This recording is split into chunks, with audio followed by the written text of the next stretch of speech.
What's up, guys? This is Sabre from Vidhu.com. Something a little new for you guys. I'm going to try for you all. This is going to be some patch notes for League of Legends. We're going to start Season 2 here, although the patch they just released is patch for Season 1, but whatever. It was labeled that way. But anyways, yep, so the Season 2 starts today, Wednesday, September 14th, and I figured to do a little series for you to go over the patch notes, see if I can break it down for you guys and make you guys maybe understand some of the changes and some of the reasons why they're going to do them. So without further ado, let's go look at some patch notes. All right. First off, Riven is going to be released. I'm going to go over her because I haven't been able to play her, so I'm not going to really talk too much into her. I'm just going to skip that section. But the PvP store, there's going to get a little bit of an update. They're basically updating the runes section on being able to search for them and the design layout and like that. So new stuff for the rune stuff for you all. PvP, there's really not much for people to look at. There's the Riven. I'm not going to go too much into her, other than the fact that she's going to be a physical damage champion with a triple like fighting style, like from some of like the Mortal Kombat, Street Fighter kind of deal. So it's going to be that kind of play. So it's really more for the advanced players. For League of Legends, going to be enjoying her from what I've heard. So a little bit there for you. First off, Ashe fixed a bug where mana wasn't draining properly, so a little bit of a bug fix for her. Brand. This is going to be a nerf. It was expected. Brand was a little bit on the powerful side, so Conflagration got a range reduction, and Pillar of Flame got a 5-point damage reduction. So both of them were a little bit needed, so that's totally fine. Caitlyn fixed a bug ace in the hole where it would reset the cooldown if Karthus and Kog'Maw died during its windup. Basically, she has a channel ability, and Karthus and Kog'Maw don't immediately die. So when they're a partially dead state, that was probably triggering the full cooldown. So good bug fix there for her, even though I think she's overpowered. Kog'Maw animation fix, still the bug fix. Ezreal Essence Flux, now breaks spell shields. That's actually a good thing, because one thing I've been fooling around with Ezreal. He was free this past week. His Q skill didn't break the shield on like Banshee's Veil, so it will now break the Banshee's Veil shield. So that's gonna be good. It's a quick cooldown, so boom, you can get rid of it, and then you can use your other skills. So I like that actually. Garen, I'm depressed. He got nerfed a little bit. His Decisive Strike attack damage ratio got reduced by 0.1.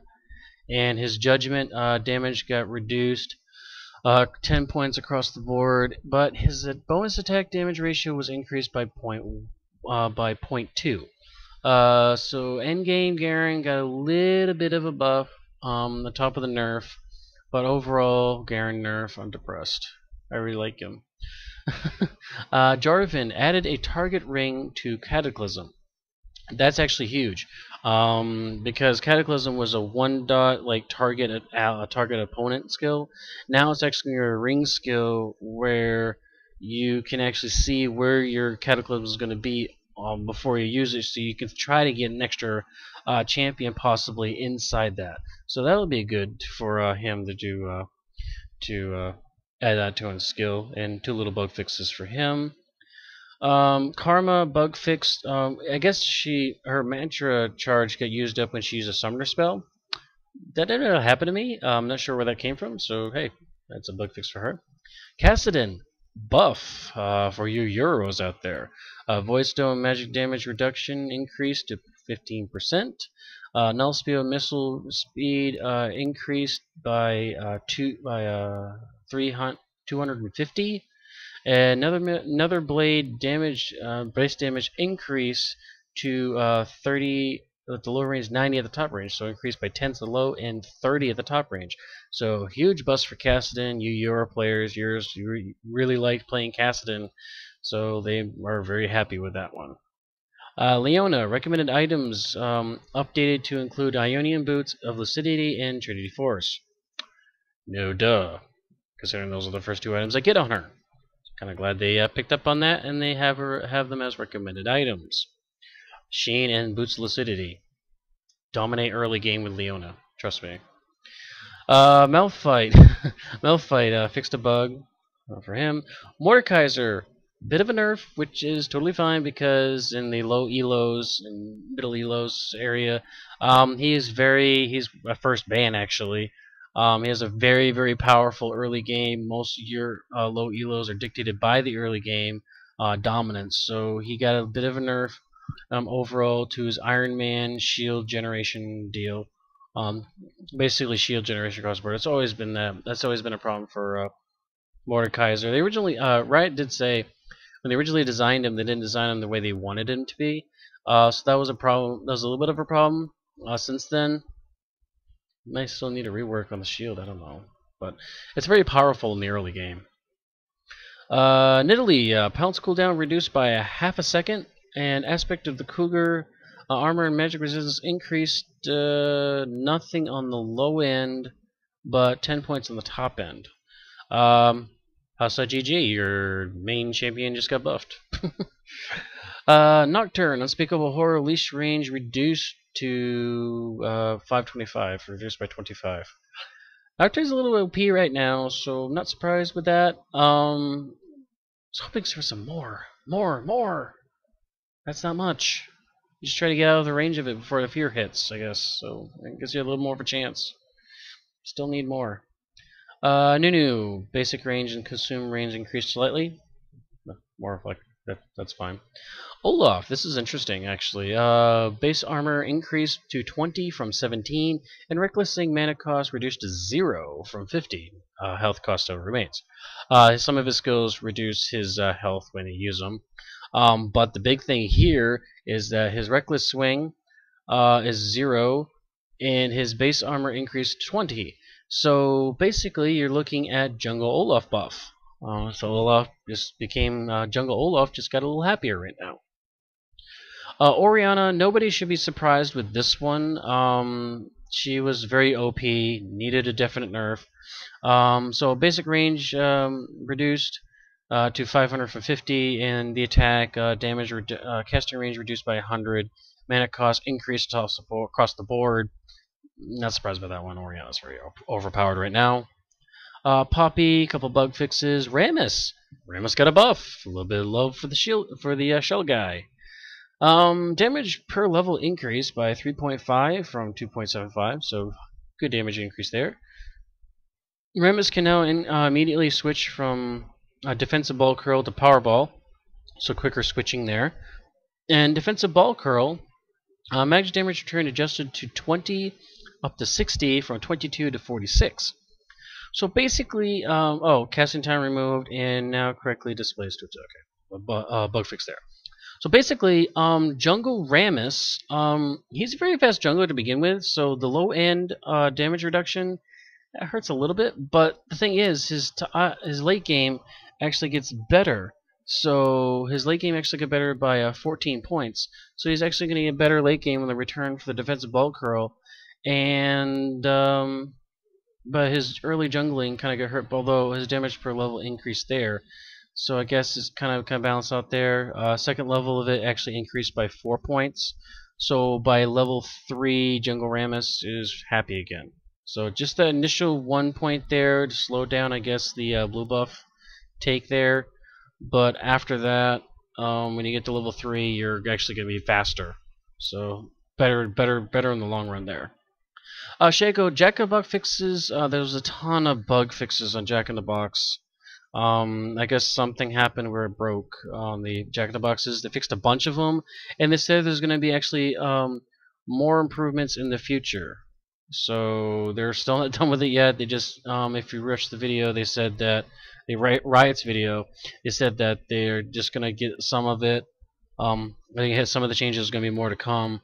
One thing they did change though is that the trigger ratios got reduced, basically so that the boxes can hit more. Because I guess the range of the box and the range of the attack was about the same. So if it feared the target and shot at it and it moved away, it couldn't shoot at it anymore. So it kind of defeated the purpose there.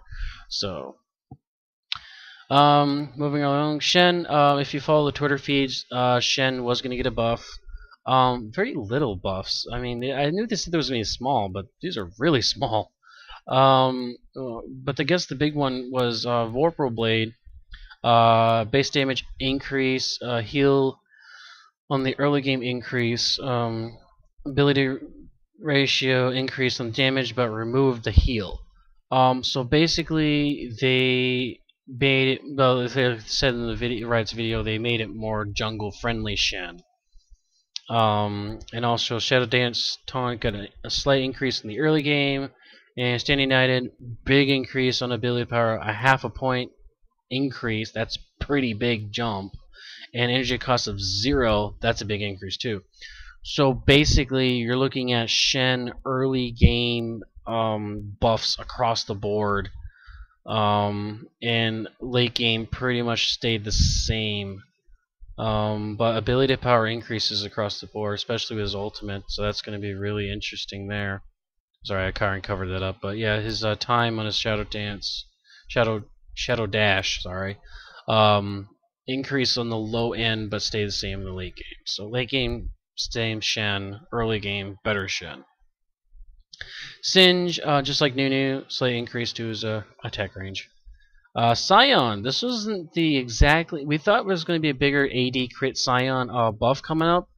That actually apparently wasn't the case. They increased his mana pool, and increases attack speed a little bit, and increases movement speed a little bit, and now he gets magic resistance per level. So increases mana, made him a little tankier. That's about it. I mean, there's not really. That's about it. I mean, I don't know. Slight bug fix there. Skarner did get a buff. That's a newer champion to the game. He got a physical damage increase for his Crystal Slash, and a magic damage increase as well. And Fracture also got a missile speed increase as well. So Skarner buffs needed. It's fine. Sona, yeah, she's still on the power right now. I accidentally bought her. I bought her last week. Because that was the only support I didn't have. Such a big mistake. I didn't like Sona at all. But she is getting a heal. Buffed her heal for the early game, but by level 4 it levels off, and actually late game it loses like 5 points. So I guess you trade early game for late game, which she'll have ability power to mitigate that anyways. But early game, yeah, she needed it definitely. So that's cool. Taric, yeah, Taric rework here. A lot of stuff to go over. Imbue range got increased, that's his heal, so he has a better range on his heal. Shatter. Armor aura range increased to 1000. That's cool, because this is actually the first guy I usually level up. I'm going to have to play with him a little bit to figure out what to do now. Target now loses the passive armor bonus instead of the armor aura upon activation. That's fine. Cooldown reduced to 10 from 16. That was good. The cooldown was ridiculously long on Shatter. 6-second reduction. That's good. Damage reduced to 240 from 300. Ability power reduction as well. I'll get into why in a second. To why that is. Dazzle. Dazzle stun duration now always 1.5 seconds from 1 to 2. Cast range reduced slightly. Missile speed increase. So it's going to get to its target faster at a slightly shorter range, so pretty fast there. Minimum damage increased to 160 at the top end, and a 0.2 ability power increase there. Maximum damage reduced from 320, from 400 to 320. Ability power increase though. Excuse me. So basically, the range doesn't matter on the stun anymore. However, the range you do it at does matter on the damage you deal. So the further away you are, the less damage you do. So I'm not sure why they changed the stun to a flat amount. If they weren't going to tweak the damage. That part confuses me a little bit. But what can you do? And Radiance, total remake on, half a remake on his ultimate. Instead of giving, he still has attack damage increase the whole team for 70, but what they did was they took away the healing, the constant extra health regen. Instead, he's going to slam the ground and deal 150 to 350 damage plus 0.6 ability power magic damage to all nearby enemies. And for 10 seconds, he gets that 70 attack damage but he also gets 70 ability power and grants half those bonuses to his allies. 100 to 80 cooldown there for the skill. So instead of health regen over time and just attack damage only, now you have a AoE alt on him, and on top of that, you also have ability power increase.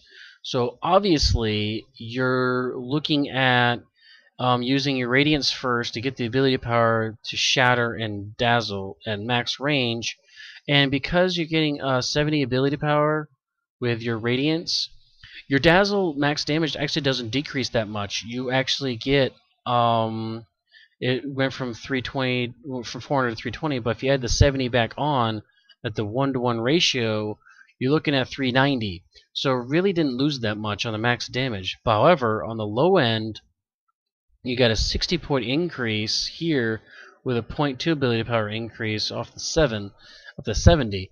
So almost half, so half 70, 35, so looking at about 30, 190. So yeah, that's a pretty big damage deal right there. Big increase there too, if you're at the max range. I'm guessing it still works the same at max range, lower damage, close range, high damage. So this will really get Tark right in the middle of the fight to do the Radiant Smash, to do the Shatter, and the Dazzle target for stun. So you really have to be in the face with Tark. I wonder about his support deal now, if they're offering this much potential damage on him. If you watch the video from Riot, they are a little worried about that, so that's why they mitigated some of this a little bit. I don't know if they did enough. There's going to be a lot of damage coming out of Tark now. So we'll have to wait and see there. Vladimir's transfusion now counts as a single target on the Rally's Crystal Scepter. Once again, item changes due to champion Vladimir. This is actually a buff for him, so I guess it's a little compensation for the nerf last time to the spell vamp. General updates across the board: Moonflare Spellblade, Cloak and Dagger, and Alyssa's Miracle. All these are items. Now give 35% tenacity, up from 25. They kept the tenacity of Merc Treads at 35, but when they introduced all these tenacity reducing, which is CC reducing items, they had them at 25 versus Merc Treads. So now they all have 35 tenacity, so that's going to be good. You can now use multiple health and mana pots, and well, if one's active, it'll queue the next one to be used after. So basically how that works is after you use one health pot, if you hit it again while that first one's active, it will start the timer over again after that one ends. So one health pot, if you activate the other one, when that one ends, it will start the second one on a full duration. So instead of hitting one, getting about a quarter, if you hit another one, it's going to reset it again. It'll finish the duration and then do the next one after that. So that's a buff on the health and mana pots. And you can stack it up to 5 times. So if you get one full stack, you hit it all the times, it will do it 5 times all the way through. You can now smart cast items, but you have to manually bind the hotkeys. Clones now correctly show their own stats, and also clones are meant to deceive, also shove the hero mini-map icon. So when Shaco and Wukong, when they make their clones, they'll actually have a their icons will be 2 of them. They actually have 2 icons in the mini-map now. Creep Camp mini icons are now more consistent. Clairvoyance and Wards will now properly update map icons. So instead of the other team taking Dragon on you and you have a ward there, but the icon didn't go away, so you look right at the Dragon area, you see the Dragon's gone, but the icon's still there. Well, apparently with this update, the ward that you have there, the Clairvoyance, will clear that icon. So now you know it's not there. So now you don't have to risk one of your champions to go there and clear the icon for you. So that way you'll be aware when the dragon comes up, or Baron comes up, or whatever. So that's actually a big buff on map awareness for everybody. Lux Malphite, basically bug fixes. Some of the items will not be removed from recommended items. So now if you have like a mana pod or health pod as part of your recommended items on your champion you're using, it will not disappear off the bar. So you can click on that for a little bit of shortcut. Remove the word sleeps from the cleansing tooltip. Took them long enough. There's no such thing as sleep in the game. Never had. Well, hasn't been since I've been playing for over a year or so. So I'm not sure why it took them that long to remove it. This one confuses me. I'm not sure what this does. Traps, Teemo, Caitlyn, Nidalee now show the area they trigger in when cast. I'm not sure what that means. It says now show the area they trigger. I don't know if that's to the opponents or to themselves. I'm not sure about that. Fixed a bug that unless they actually like a little ward, so it actually shows the little area instead of being a little green dot. That's the only thing I could think of until we actually see it.